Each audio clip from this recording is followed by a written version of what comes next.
बर्तमान आम आपन को नहीं जीवु ढेंकानाल जिलार मधुसाहुपाटଣା गाँ को जो महिला माने छतु चाष करी जन पिछा मासिक प्राय 4-5 हजार टंका रोजगार कर निज भितर आलोचन व्यस्त थी महिला माने हेले ढेंकानाल जिला सदर ब्लॉक अंतर्गत मधुसाहुपाटଣା गाँव बासिंदा। ब्लॉक कर्तृपक्ष और गाँ अंगनवाड़ी कर्मी परामर्श क्रमे एकाठी होई गोष्ठी गढ़ी से आरंभ करिଥିବା बेपार मासक आय करुछंती जन पिछा 4-5 हजार टंका। 2001 मसीह 13 जन महिला मिसी गठन करथिले शक्ति बिरजा देवी नाँ रे एक स्वयं सहायक गोष्ठी।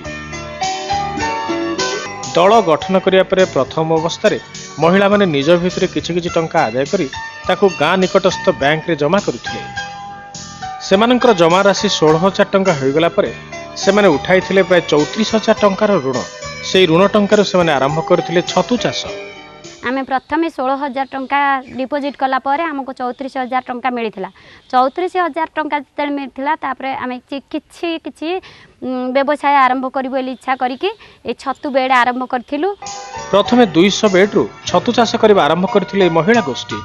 आ प्रथमरु ही तांको व्यवसाय रे सेने पाइथिले प्रचुर लाभ। एथिरे उत्साहित होई निज ऋण अर्थ फेराइबा परे बैंक रु पुनर्बार लाख टंकार ऋण आनी सेमाने 800 बेड रे छतु चाष करबा आरंभ करथिले। छतु चाष प्रति महिला मानकर आग्रह और निष्ठा को देखि 2006-2007 रे मानकर ग्रेडेशन करा जाई SGSY अधीन रे प्रदान करा जायतिला 4 लाख टंकार ऋण। प्रकृत में लार्ज स्केल कले जो सिंडिकेट बैंक आम SGSY स्वर्णजयंती ग्राम सौर योजना 2006-07 आर्थिक वर्ष में दिगला 4 लाख टंका दिगला से लार्ज स्केल छतु चाष कले। छतु चाष को निर्दिष्ट धारा मध्य करुथबारु ए महिला माने प्रत्येक दिन छतु बिक्री करिबा पय आरंभ करिसंती।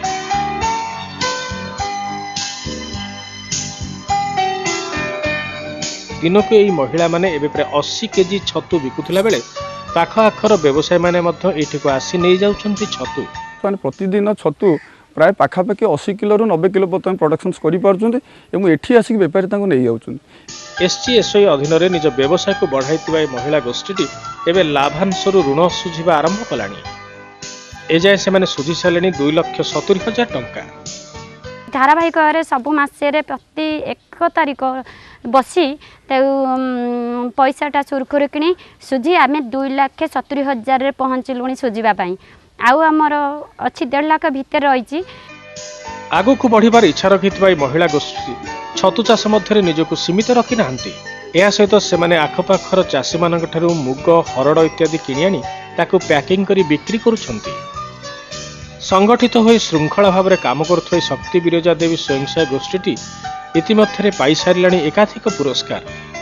छतु चाष करने संगे संगे डाली प्रोसेसिंग और विभिन्न प्रकार आप स्पाइसेस ग्राइंडिंग आप हलदी ग्राइंड आरंभ कर शिशु योजना सब नियोजित कले।